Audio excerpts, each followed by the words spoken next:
In the grim darkness of the far future, there are fates worse than death. Among the countless horrors that stalk the galaxy, few are as terrifying as the fate of a world eater entombed within a dreadnought. These walking engines of destruction, piloted by warriors driven mad by an endless screaming in their skulls, represent one of the most tragic and horrifying aspects of the Warhammer 40,000 universe. To understand why these mechanical titans never stop screaming, we must delve deep into the twin curses that define their existence, the butcher's nails that ravage their minds, and the cold metal tomb that imprisons what remains of their bodies. The screaming never stops. Day and night, across the blood-soaked battlefields of the 41st Millennium, the dreadnoughts of the World Eater's Legion fill the air with howls of rage and anguish that chill even the most hardened warriors. These are not the measured battle cries of disciplined soldiers or the calculated vocalizations of tactical warfare. These are the screams of minds being torn apart, of consciousness trapped between two incompatible hells, of warriors who can neither live nor die, but are condemned to exist in perpetual agony. What makes the World Eater's dreadnoughts unique among all the walking war machines of the Imperium and Chaos? Why do their pilots suffer so much more acutely than their counterparts in other legions? The answer lies in a cruel convergence of technologies and philosophies that creates a perfect storm of suffering. The butcher's nails, those archaic cybernetic implants that turn every moment of existence into a symphony of pain that can only be quieted through violence, meet the sensory-depriving prison of the dreadnought sarcophagus. The result is a hell beyond imagining, a torment so complete that even the damned might weep at its contemplation. The Iron Tomb. Understanding dreadnought entombment. Before we can fully grasp the unique horror faced by World Eater's dreadnoughts, we must first understand what it means to be interred within these walking tombs. In most Space Marine chapters, becoming a dreadnought is considered a great honor, a chance for mortally wounded heroes to continue serving the Emperor beyond the limits of their mortal flesh. But this supposed honor carries with it a price that many would consider too terrible to pay. The process begins when a Space Marine suffers injuries so catastrophic that even the advanced medical technology of the Adeptus Astartes cannot save their body through conventional means. Perhaps their spine has been shattered by an orc warlord's power claw, or their internal organs pulverized by explosions, or their limbs torn away by tyrannid bioweapons. In most cases, such injuries would mean death, a warrior's final rest after a life of service. But for those deemed too valuable to lose, for heroes whose tactical knowledge or combat experience is irreplaceable, the Tech Marines and Apothecaries offer a different fate: entombment in a dreadnought. The warrior's broken body is carefully extracted from its power armor, and what remains is installed within an amniotic sarcophagus at the heart of the dreadnought chassis. This tank is filled with nutrients and life-sustaining fluids that keep the remnant of flesh alive. The warrior's consciousness is linked to the machine through a mind impulse unit, a neural interface that allows their thoughts to control the dreadnought's massive limbs and devastating weapons. In theory, this gives the fallen warrior a new body, stronger and more resilient than their original form ever was. In practice, it condemns them to an existence that borders on the unbearable. The sensory deprivation is nearly total. The warrior can no longer feel the touch of human hands, cannot smell the scent of incense in the chapter's chapels, cannot taste food or drink. Their connection to the physical world is mediated entirely through the machine's sensors, which translate sight and sound into cold data streams. When a dreadnought's power fist crushes an enemy's skull, the pilot experiences no satisfying crunch of breaking bone, no warm spray of blood, no tactile feedback whatsoever. They know intellectually that their blow has landed, that their enemy is dead, but they cannot feel it in any meaningful way. This sensory isolation drives many dreadnought pilots toward madness over time. Even among the most stoic chapters, it is not uncommon for ancient dreadnoughts to exhibit signs of psychological deterioration. Some become increasingly detached from their brothers, viewing themselves as more machine than man. Others develop obsessive fixations, repeating certain behaviors or phrases endlessly. Still others simply withdraw into themselves, becoming silent and unresponsive, except when roused for battle. To mitigate this psychological degradation, most chapters place their dreadnoughts into a form of suspended animation between battles. These sleep cycles, maintained by stasis fields and sedative cocktails, allow the pilot to rest in something approaching unconsciousness. They dream after a fashion, though whether these dreams bring comfort or torment varies from individual to individual. When the chapter needs their service, tech priests wake them from this slumber, brief them on the current situation, and deploy them to battle. After the fighting is done, they return to their dreamless sleep, sometimes for decades or even centuries at a time. This cycle of awakening and slumber becomes the entirety of a dreadnought pilot's existence. They are witnesses to the slow march of history, watching as generations of space marines live and die while they persist, unchanging, in their metal shells. They see the faces of their battle brothers grow unfamiliar, watch as the chapter's traditions evolve and change, observe as the very architecture of their fortress monastery is modified and rebuilt. They become living relics, revered by younger Marines who know them only as legends, approached with a mixture of awe and unease. The psychological toll of this existence cannot be overstated. Imagine waking from sleep to find that 50 years have passed, that all your closest friends are dead, that the chapter you knew has become something subtly different. Then imagine being sent into battle, experiencing a few hours or days of sensory input filtered through mechanical sensors before being returned to your sleep for another century. Your entire existence becomes a series of disconnected snapshots, moments of wakefulness separated by vast gulfs of unconsciousness.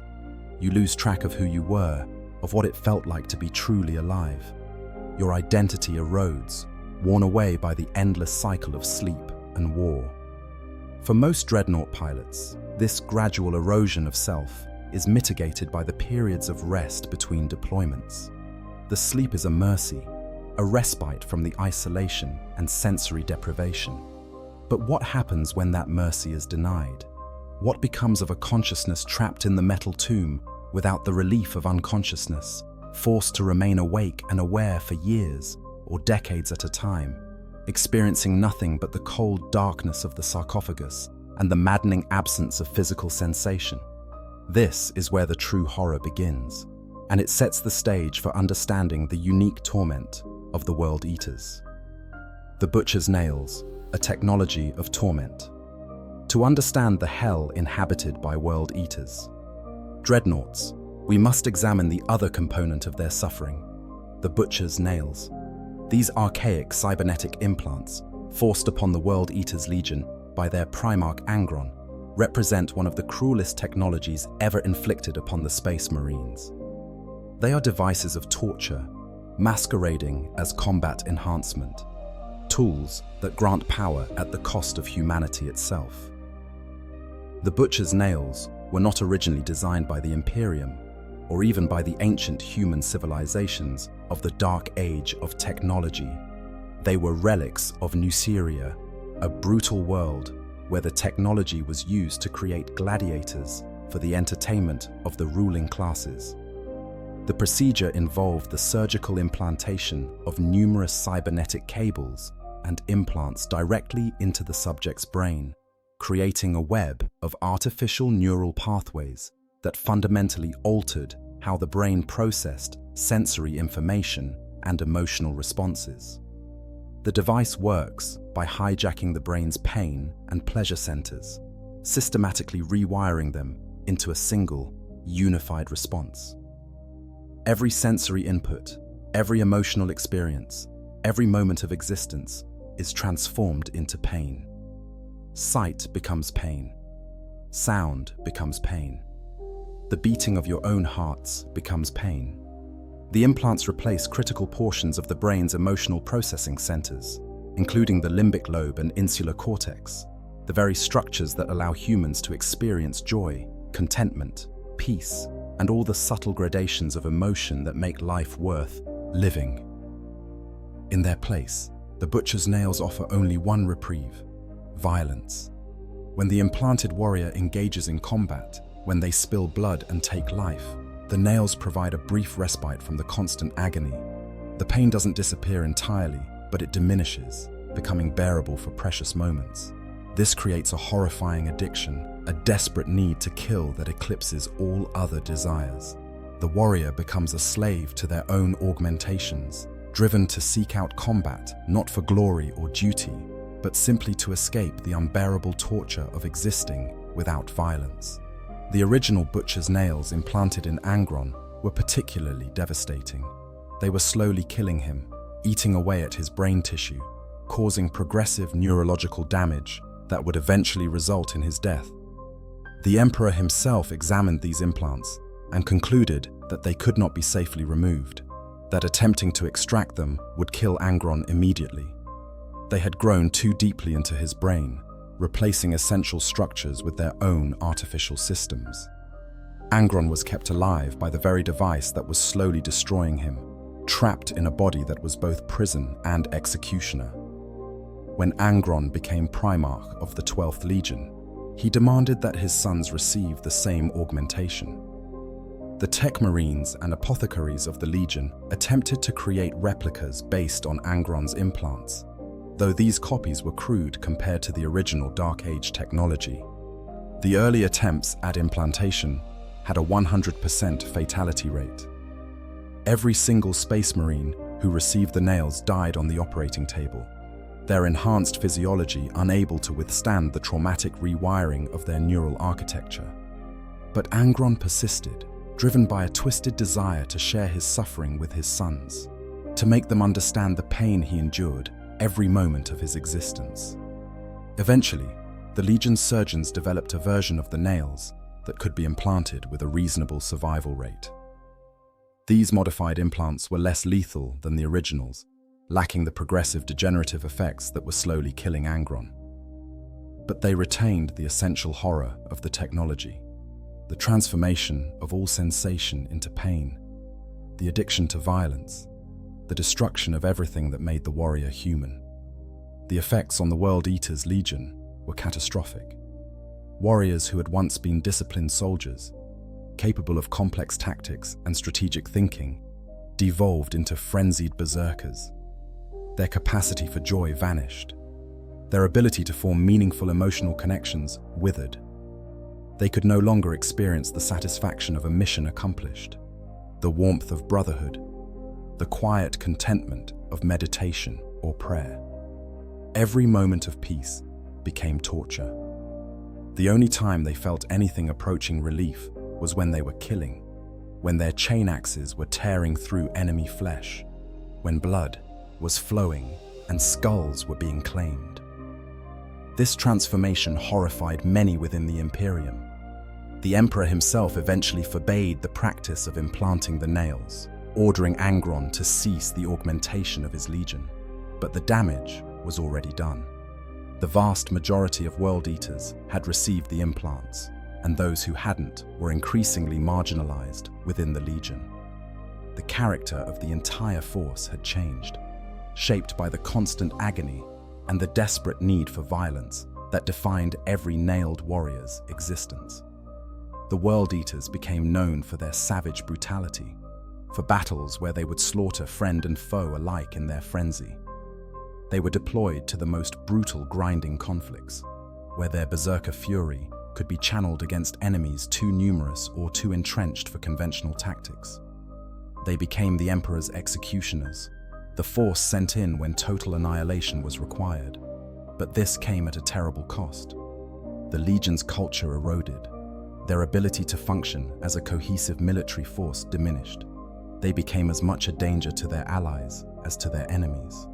And when the Horus Heresy began, when Warmaster Horus turned against the Emperor and plunged the galaxy into civil war, the World Eaters were among the first to join his rebellion.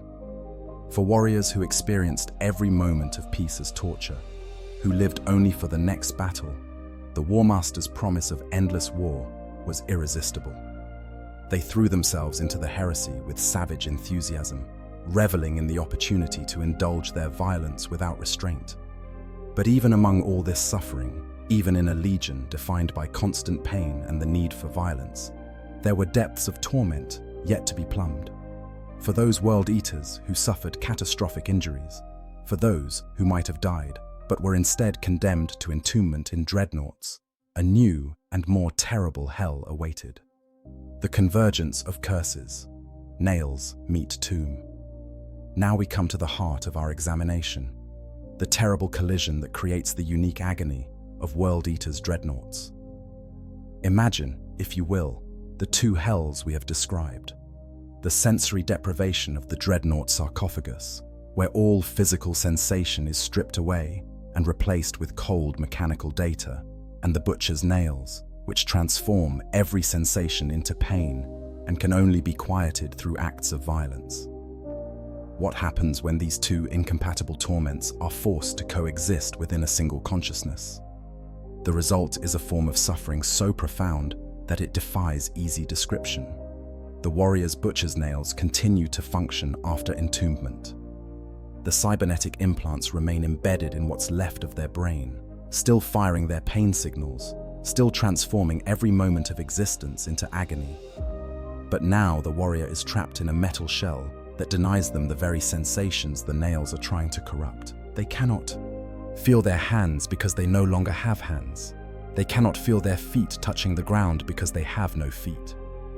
The nails scream for sensation to twist into pain, but there is no sensation to be had. This creates a feedback loop of horror.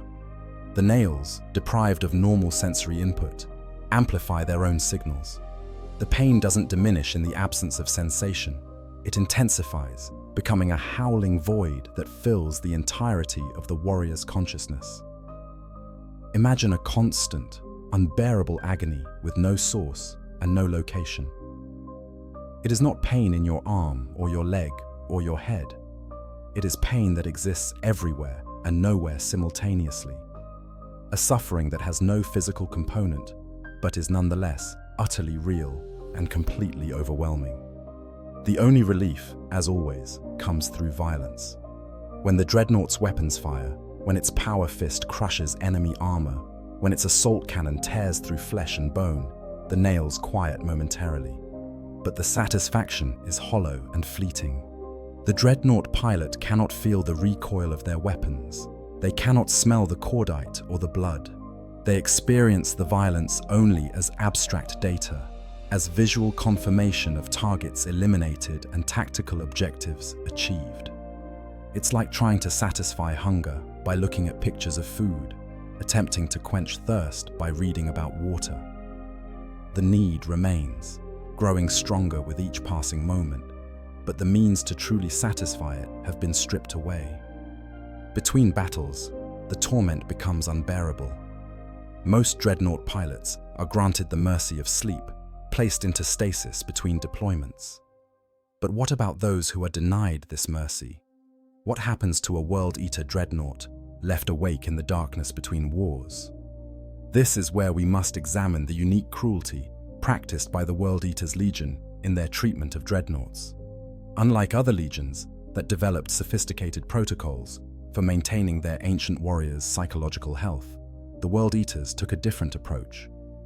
In some cases, they simply left their dreadnought pilots awake, not connected to their chassis, not engaged in battle, but conscious and aware within the amniotic sarcophagus, experiencing nothing but the howling of the butcher's nails in the absolute darkness and silence of their metal tomb.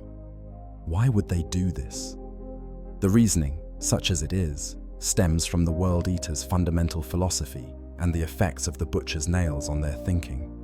To a World Eater, suffering is simply a fact of existence. They experience constant pain themselves. Why should their entombed brothers be any different? Moreover, the Legion's culture had degraded to the point where such considerations as mercy or compassion had become alien concepts. They were warriors defined entirely by violence, by the next battle and the next kill. The suffering of their dreadnought pilots between deployments simply wasn't a concern. There's also a more practical consideration, born of the chaotic and disorganized nature of the World Eaters after the Horus heresy. The Legion fractured into numerous warbands, each led by ambitious champions and warlords. These groups lacked the sophisticated technical infrastructure of loyalist chapters. They didn't have the resources or expertise to maintain complex stasis systems for their dreadnoughts. In many cases, they simply didn't bother. The dreadnought sarcophagus was disconnected from its armored chassis and left in storage, its occupant conscious but imprisoned, screaming silently in the darkness. The psychological effects of this treatment are catastrophic. Even a normal human would be driven insane by such sensory deprivation within hours or days. For a space marine with the butcher's nails, the descent into madness is both faster and more complete. The nails continue their work, amplifying the pain signals, but now there is nothing to distract from the agony. No battle to fight, no enemies to kill, no violence to provide even momentary relief. Just the screaming of the implants and the absolute darkness of the tomb. Time becomes meaningless in this state. Minutes feel like hours, hours like days, days like years. The warrior's consciousness, deprived of external stimuli and tortured by the nails, begins to fracture. Memories surface and dissolve, indistinguishable from hallucinations. The past and present blur together. The warrior relives battles fought centuries ago with the same immediacy as if they were happening now. They carry on conversations with long-dead brothers, argue with phantoms, make plans for campaigns that will never occur. And always, always, the nails scream. The pain never stops, never diminishes, never becomes bearable. It is a constant presence, a howling void that drowns out thought and feeling and identity. The warrior screams in response, not with their voice, but with their mind, a psychic howl of anguish that echoes through the warp. Over time, the distinction between the warrior and the pain dissolves. They forget what it felt like to exist without this suffering. They forget what peace was, what joy was, what anything was, except the endless screaming of the nails. When they are finally reconnected to their chassis and deployed to battle, the relief is immediate and overwhelming. Suddenly they have sensory input again, crude and filtered through mechanical sensors, but sensation nonetheless. They can see enemies to kill, can target weapons to fire, can crush and destroy and tear apart. The nails quiet marginally, satisfied by the violence. For a few blessed hours or days, the warrior can function, can fight, can perform the role for which they were created. But this relief is temporary and incomplete. The sensory input from the dreadnought systems is too limited, too abstract to truly satisfy the nails. The warrior kills and kills and kills, but the satisfaction is hollow. They cannot feel the warmth of blood on their hands because they have no hands. They cannot smell the fear of their enemies because they have no nose. They fight in a desperate frenzy, trying to achieve enough violence to quiet the nails permanently, but it's never enough. It can never be enough. And when the battle ends, when they are disconnected from their chassis and return to the darkness, the full weight of their torment crashes down upon them once more. The brief respite of combat only makes the return to sensory deprivation more unbearable by comparison. They had a taste of relief, a moment when the screaming quieted, and now that moment is gone, and they are alone with their pain once more. This cycle repeats indefinitely. Wake, fight, sleep, wake, fight, sleep. But for the World Eater Dreadnought, there is no true sleep, only the screaming darkness between battles. Each deployment leaves them more damaged psychologically, more fragmented, more lost in the maze of their own tortured consciousness. They become shells, automatons of violence with only the faintest remnants of their former selves remaining. The screaming becomes their entire existence, both the cause of their suffering and the only thing they remember how to do. Lork, the first and the witness. To understand the reality of this existence, let us examine the case of Lork, known as the First, the Legion Master of the Warhounds before they became the World Eaters, and perhaps the first dreadnought of that tragic legion. His story illuminates the unique horror faced by World Eaters' dreadnoughts and provides a window into the degradation that afflicted the entire legion. Lork was gravely injured on the world of Jericho during the Great Crusade.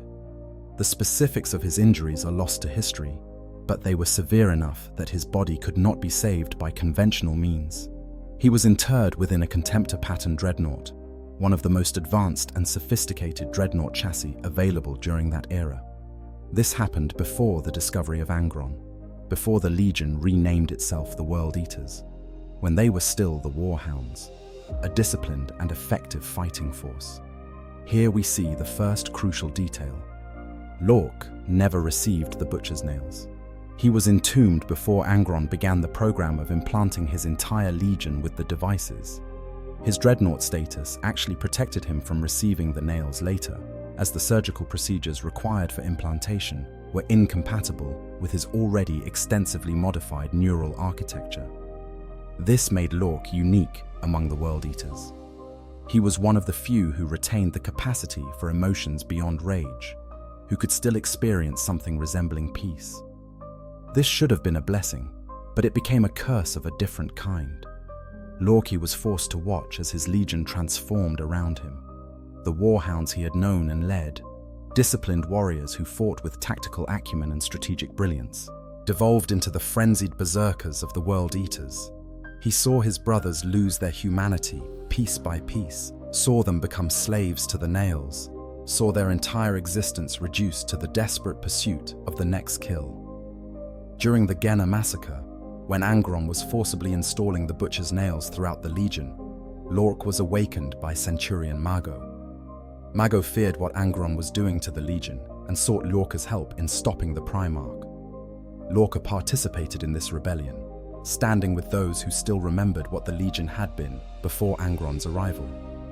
But the rebellion failed.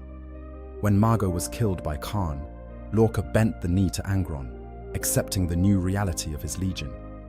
What must it have been like for him, watching this transformation from within his metal shell? He could not receive the nails himself, could not share in the suffering and madness that was consuming his brothers. He remained lucid, aware, capable of rational thought and strategic planning. But he was also isolated, a relic of an earlier age, a reminder of what the Legion had lost. His brothers, driven by their nails, increasingly saw him as separate, different, not truly one of them. Lork led a unit of other early dreadnoughts, 13 warriors entombed in prototype Lucifer and Deredeo pattern chassis. These warriors, like Lork himself, predated many of the Legion's later traditions and practices. They were, in many ways, the forgotten ones, set aside by a Legion that had moved on to embrace a philosophy they could never fully share. They became the defenders of the flagship Conqueror during the Horus Heresy, awakened when the ship was boarded by Ultramarines and the regular defense forces had abandoned their posts to join the assault on Armatura.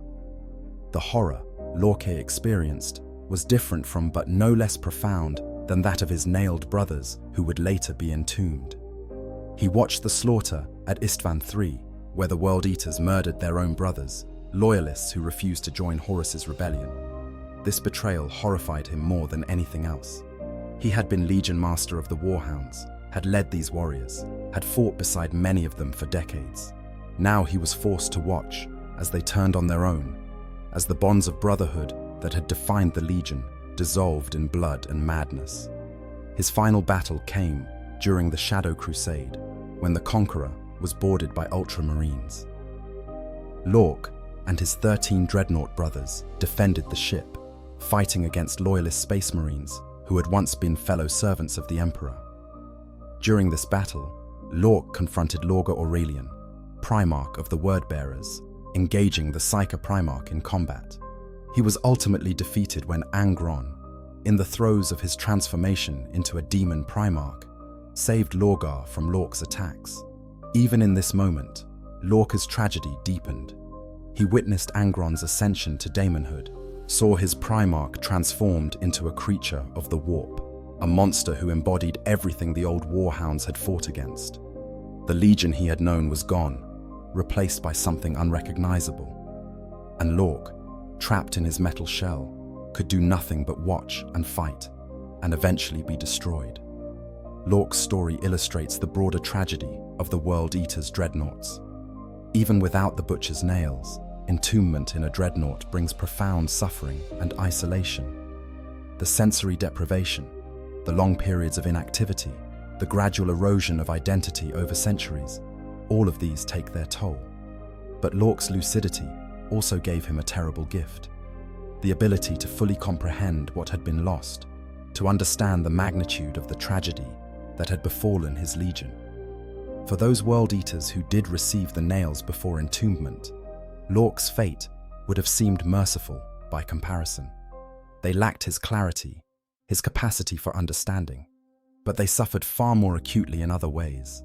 The constant screaming of the nails, the inability to satisfy their need for violence through the limited sensory input of the Dreadnought, the maddening contrast between the pain that demanded sensation and the tomb that denied it. These torments were beyond Lork's experience. He was spared the full horror of being both nailed and entombed. Berserker Dreadnoughts, engines of insane fury. As the World Eater's legion descended further into madness and violence, their Dreadnoughts evolved to match their savage nature.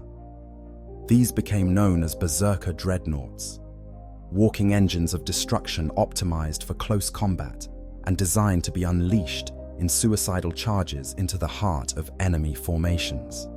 They represent the perfection of the World Eater's philosophy, pure violence embodied in metal and rage. The Berserker Dreadnoughts first appeared among the Contemptor pattern Dreadnoughts of the World Eater's Legion during the Horus Heresy. These were modified from standard Contemptor designs to be larger, swifter, and more heavily armed for melee combat than their cousins in other legions. Where a typical Dreadnought might be equipped with a mix of ranged and close combat weapons, Berserker Dreadnoughts prioritized crushing power and chain weapons above all else. These modifications reflected the World Eater's tactical doctrine, such as it was.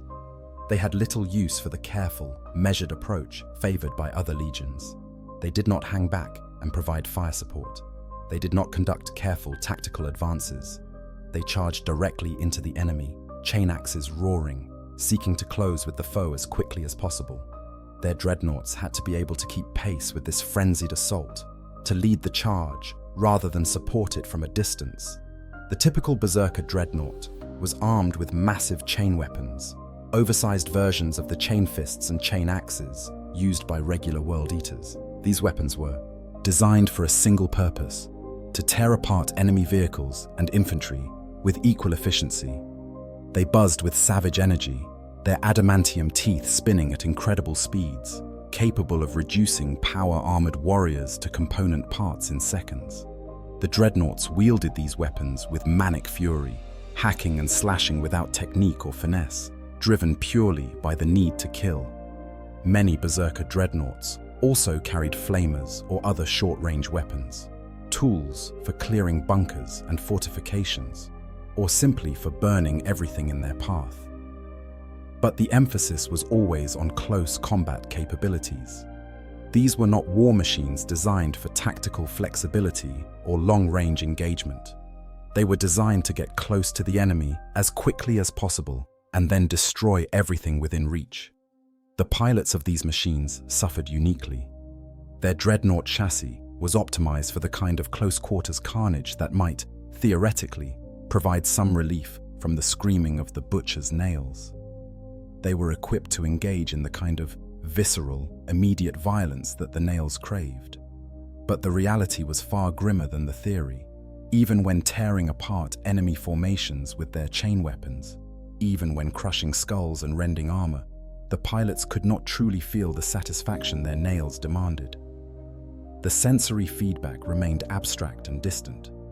They knew intellectually that they were killing, that blood was being spilled and enemies were dying. Their tactical displays confirmed target elimination. Their audio sensors picked up the sounds of screaming and the roar of their weapons. But it wasn't enough. The violence, filtered through mechanical sensors and delivered by hydraulic limbs, lacked the immediacy and physicality that might have quieted the nails. This created a terrible irony. The Berserker Dreadnoughts were optimized for exactly the kind of combat that should have provided relief from the nails, yet their very nature as machines prevented them from experiencing that relief fully. They charged into battle with even greater fury than their non-entombed brothers, driven by a desperate hope that maybe this battle, this enemy, this kill, would finally be enough to silence the screaming in their skulls. But it never was. The psychological toll was catastrophic. These dreadnoughts became increasingly unstable over time, their already fragmented psyches deteriorating further with each deployment. They developed a reputation for being difficult to control, for occasionally turning on their own forces when no enemies remained within reach. The need for violence became so overwhelming that targets became irrelevant. Anything that moved, anything that lived, became a potential outlet for their rage. Some warband leaders learned to weaponize this instability. They would deploy their Berserker Dreadnoughts at the most heavily fortified enemy positions, knowing that the Dreadnoughts would charge, without regard for their own survival or tactical considerations. These were suicide attacks in all but name, but the Dreadnoughts themselves seemed to welcome the deployment. Any battle was better than the screaming darkness between wars. The charges of Berserker Dreadnoughts became legendary for their terrifying violence. These massive war machines would thunder across battlefields, their voxcasters blaring with the howls and screams of their pilots, their weapons already spinning in anticipation of the slaughter to come. Enemy forces that stood in their way were simply annihilated, crushed beneath power fists, or torn apart by chain weapons. The Dreadnoughts fought with a frenzy that shocked even other Chaos Space Marines, a level of violence that seemed to transcend mere combat and approach the ritualistic. But this fury came at a price. Berserker Dreadnoughts suffered catastrophic damage rates. Their suicidal charges left them vulnerable to concentrated fire, and their disregard for tactical positioning meant they often found themselves surrounded and isolated. Many were destroyed in the very battles that were supposed to provide relief from their suffering. In a twisted way, this might have been the mercy they sought. Death was the only true escape from the twin hells of the nails and the tomb. For those that survived, each battle left them more damaged, more fragmented, more lost in the howling chaos of their own tortured consciousness. They became less warriors and more forces of nature, hurricanes of violence given form and purpose. The person they had been, the Space Marine who had once fought with discipline and honor, eroded away until only the screaming remained. The Hellbrute transformation, when flesh becomes demon. After the Horus heresy, as the traitor legions fled to the Eye of Terror and were increasingly corrupted by the powers of chaos, a new horror befell many Chaos Dreadnoughts. They became Hellbrutes, twisted mockeries of their former selves, where the boundary between flesh, metal, and demon blurred into nightmare. For World Eater's Dreadnoughts, this transformation added yet another layer to their existing torment. The Hellbrute transformation occurs when the metal of the Dreadnought chassis begins to fuse with the flesh of the pilot inside. This is not a gradual mechanical process, but a supernatural melding driven by the warping influence of chaos. The sarcophagus itself becomes infected with demonic essence, and the life support systems that once merely sustained the pilot's body now actively corrupt it. Metal grows into flesh like a cancer. Flesh grows into metal like a tumor. The boundaries between organic and inorganic dissolve. This process is extraordinarily painful, even by the standards of those who already endure the butcher's nails. The pilot's nerves are spliced directly into the Dreadnought's systems, without the buffer of the mind impulse unit.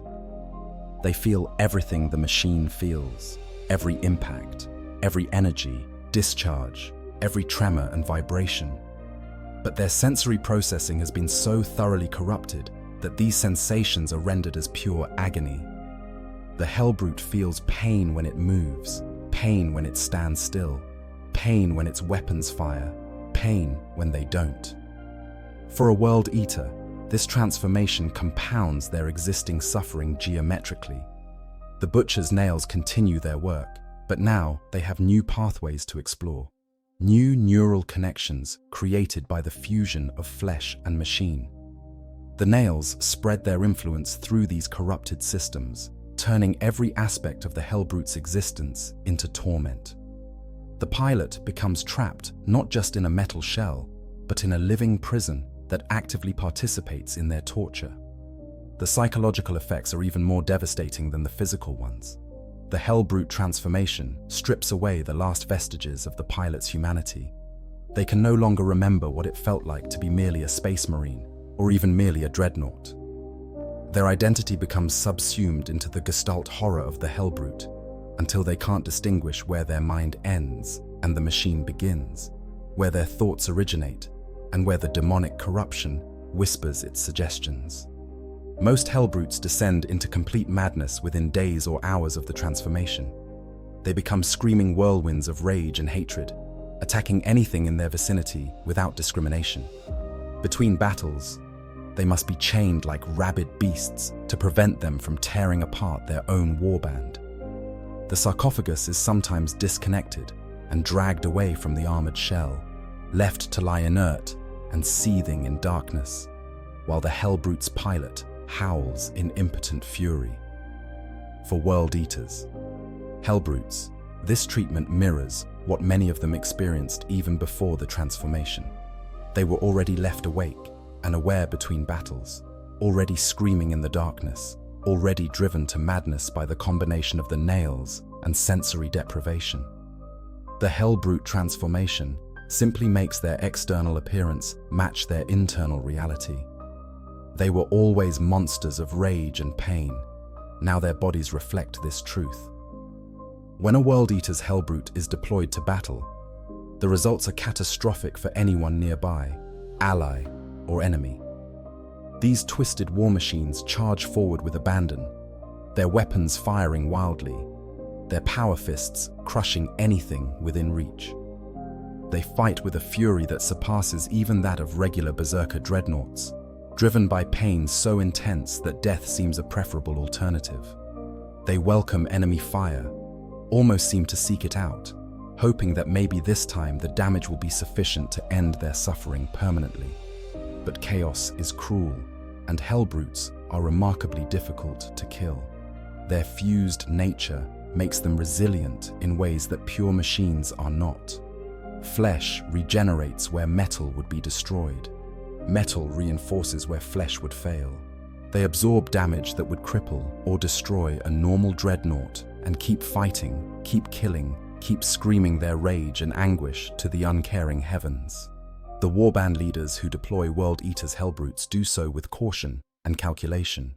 These are not precision instruments, but weapons of mass destruction, useful only when total annihilation of everything in a given area is acceptable. They are unleashed at heavily fortified positions, at enemy strongpoints that must be eliminated regardless of cost. The Hellbrute charges forward, and everything in its path dies. Eventually, if the enemy concentrates enough fire, the Hellbrute itself may fall, but the devastation it leaves in its wake serves its master's purposes. Some rare Hellbrutes retain fragments of lucidity, moments when the screaming quiets enough for coherent thought. These are the most tragic of all. In these brief windows of clarity, they remember what they were, remember the warrior they had been before the nails, before the entombment, before the Hellbrute transformation. They remember duty and honor and brotherhood, concepts that have been burned away by millennia of pain and madness. And then the clarity fades, and they are plunged back into the howling darkness, and the memory of what they've lost only makes their torment more acute. For many World Eater's Hellbrutes, the transformation represents a kind of terrible culmination. They began as proud warriors of the 12 Legion. The butcher's nails reduced them to pain-addicted berserkers. Entombment in a dreadnought stripped away their physical form and isolated them in sensory deprivation. The Hellbrute transformation completed their degradation, turning them into mindless engines of destruction that exist only to kill and to suffer. They have descended through every circle of hell imaginable and emerged as something that is neither living nor dead, neither human nor demon, neither warrior nor beast. The unique cruelty of World Eaters. Treatment. The suffering of World Eaters. Dreadnoughts is not merely a product of circumstance or the inevitable consequences of their augmentations and entombment. It is actively worsened by the way the World Eaters Legion treats its dreadnoughts, a treatment characterized by neglect, cruelty, and a fundamental lack of understanding or care for the psychological needs of entombed warriors. Most Space Marine chapters that employ dreadnoughts have developed sophisticated protocols for maintaining their ancient warriors' mental health and operational effectiveness. They place dreadnoughts into stasis between battles, use carefully calibrated sedative cocktails to ensure restful sleep, and employ chaplains and tech priests who specialize in the psychological care of entombed warriors. They treat their dreadnoughts with reverence and respect, acknowledging both the sacrifice these warriors have made and the unique challenges of their continued existence. The World Eaters have no such protocols. This is partly a result of practical limitations. After the Horus Heresy, the Legion fractured into countless warbands, each operating independently and often in direct conflict with one another. These warbands lacked the resources and technical expertise of established chapters. They didn't have the facilities for maintaining complex stasis systems, didn't have tech marines trained in the psychological aspects of dreadnought care, often didn't even have stable bases of operation where such care could be administered. But the neglect runs deeper than mere practical limitations. It reflects the fundamental philosophy of the World Eaters, a philosophy shaped by the butcher's nails and by millennia of service to Khorne. To a World Eater, suffering is simply part of existence. They experience constant pain themselves. The idea that this pain should be mitigated or managed seems alien, almost cowardly.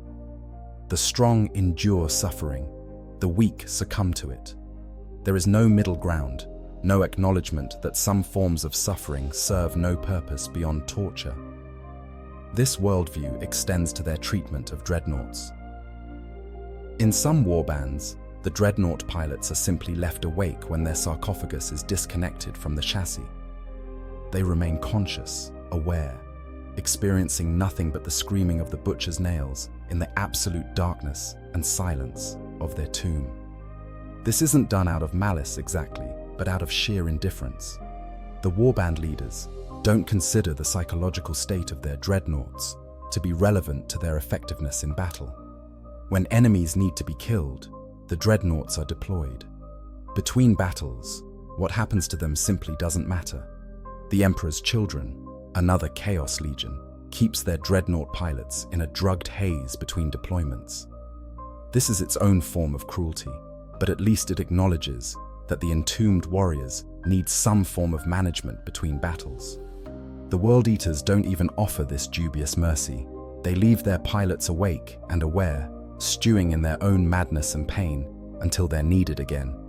This treatment has predictable results. World Eaters' dreadnoughts become increasingly unstable over time, their already fragile psyches fracturing further with each cycle of deployment and abandonment. They develop psychoses that make them dangerous even to their own forces.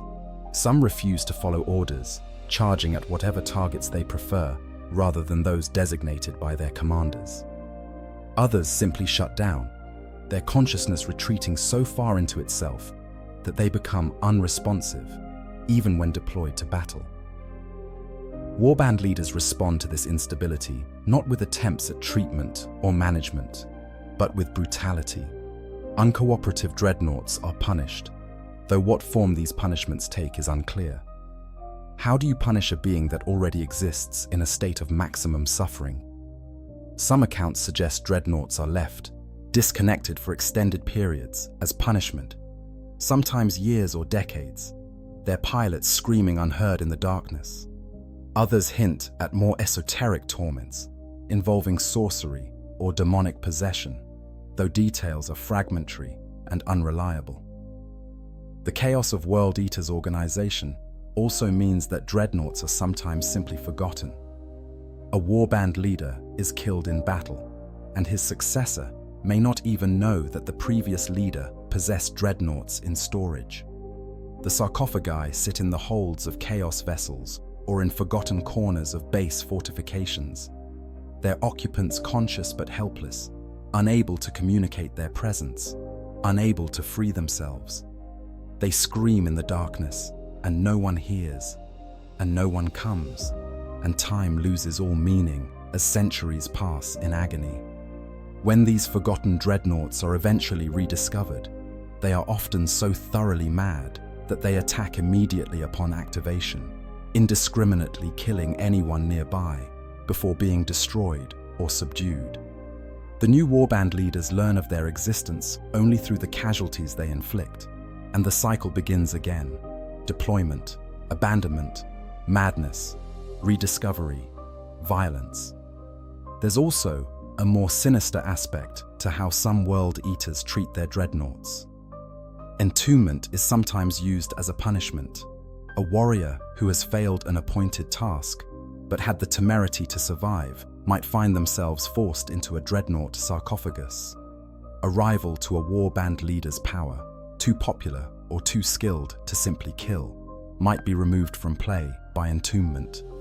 These forced interments are conducted without ceremony or honor, stripping away even the pretense that this is meant as a chance for continued service. For these unwilling dreadnoughts, the horror is compounded by the injustice of their fate. They know they have been imprisoned not to preserve their skills for future battles, but to neutralize them as threats while keeping them available as weapons. They are tools, nothing more, valued only for their destructive capability. Any remaining shreds of identity or agency have been stripped away. They exist to kill when ordered and to suffer when not. This treatment contrasts sharply with how other Chaos Legions handle their dreadnoughts. The Thousand Sons employ elaborate rituals to bind their dreadnought pilots' souls to their chassis, creating stable if horrifying combinations of warrior and machine. The Death Guard's dreadnoughts, corrupted by Nurgle's influence, achieve a kind of diseased equilibrium, their suffering chronic rather than acute. Even the Word-bearers, for all their faults, treat dreadnought entombment with the reverence due to a religious mystery. But the World Eaters offer no such consideration. Their dreadnoughts are weapons, nothing more. When a weapon breaks, you discard it or repair it, depending on convenience and utility.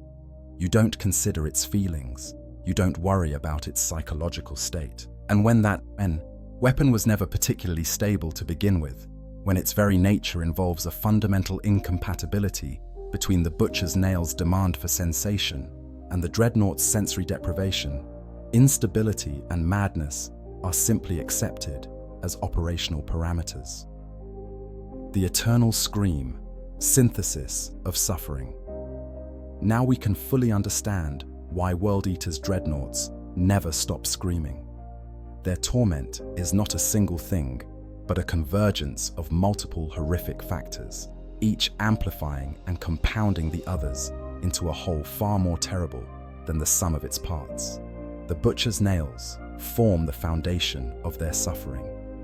These cursed implants transform every moment of existence into pain, granting relief only through violence. They hijack the brain's pleasure centers and turn them into additional sources of agony. They destroy the capacity for peace, for contentment, for any emotion except rage and the desperate need to kill. A warrior with the nails experiences every heartbeat as torture, every breath as suffering, every second of existence as an ordeal that can only be temporarily alleviated through bloodshed. Entombment in a dreadnought adds a new dimension to this suffering. The sensory deprivation inherent in the dreadnought sarcophagus, strips away the physical experiences that the nails are trying to corrupt.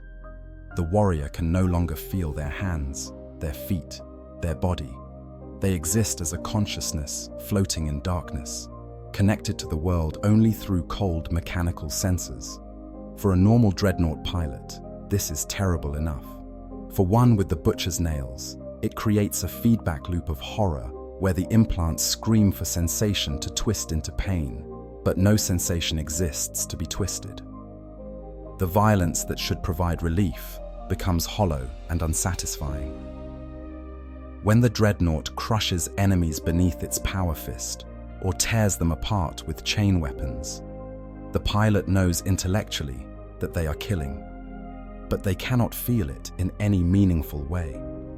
The visceral satisfaction that might quiet the nails is filtered through mechanical systems and reduced to abstract data.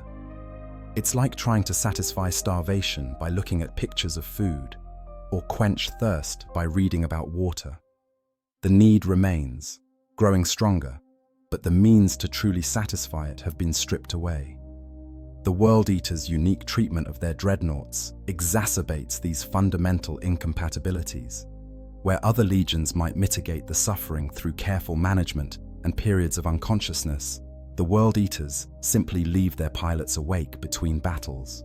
The dreadnought sarcophagus is disconnected from its chassis and stored, its occupant conscious but isolated, experiencing nothing except the howling of the butcher's nails in absolute darkness and silence. Time becomes meaningless.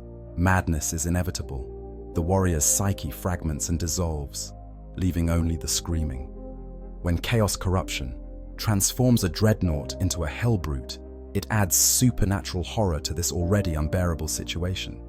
The fusion of flesh and metal creates new pathways for pain, new ways for the butcher's nails to torment their host. The demonic essence that pervades the hellbrute amplifies suffering, turns every sensation into agony, strips away the last vestiges of the pilot's humanity. They become something that is neither fully alive nor fully dead, trapped in a perpetual state of transformation and torment. The result of all these factors combining is a consciousness trapped in hell. The World Eater dreadnought pilot exists in a state of suffering so profound that it transcends normal human comprehension. They are in constant, unbearable pain from the butcher's nails. They are isolated in sensory deprivation that would drive anyone insane. They are denied the relief of violence because their mechanical body cannot provide the sensations the nails demand. They are neglected by their own legion, left to rot in darkness between battles.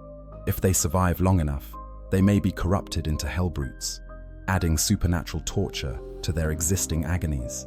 And so they scream, not always with their voices, though the voxcasters of World Eater's dreadnoughts are notorious for broadcasting their pilots' howls across the battlefield, but always with their minds, a psychic shriek of anguish that echoes through the warp.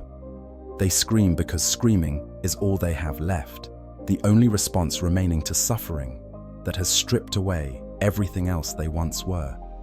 They scream because the pain is unbearable and unending, and offers no hope of relief. They scream because in the screaming, at least they can still hear an echo of themselves, a reminder that they exist, that they were once something more than this.